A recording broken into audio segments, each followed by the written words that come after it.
నా ప్రాణానికి ప్రాణమైన తెలుగు ప్రేక్షక దేవుళ్ళందరికీ నమస్కారం. మొన్న రాబిన్హుడ్ ప్రీ రిలీజ్ ఈవెంట్లో అనుకోకుండా డేవిడ్ వార్నర్ మీద నా నోట్లోంచి ఒక మాట దొర్లింది. అది కేవలం ఉద్దేశపూర్వకంగా చేసింది కాదు. అసలు నా ఉద్దేశం, నా గురించి మీకు తెలియదేముంది. ఆ ఫంక్షన్కి వచ్చే ముందు మేమందరం కలిసి ఉన్నాం.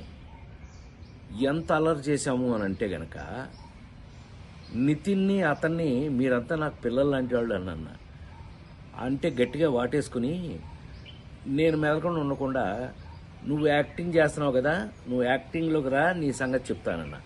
అంటే అతను అన్నాడు, మీరు క్రికెట్లోకి రండి, మీ సంగతి చెప్తానన్నాడు. ఇలా మ్యాక్సిమం అల్లరి చేసాము. అల్లరి చేసి ఆ ఫంక్షన్కి వచ్చాము.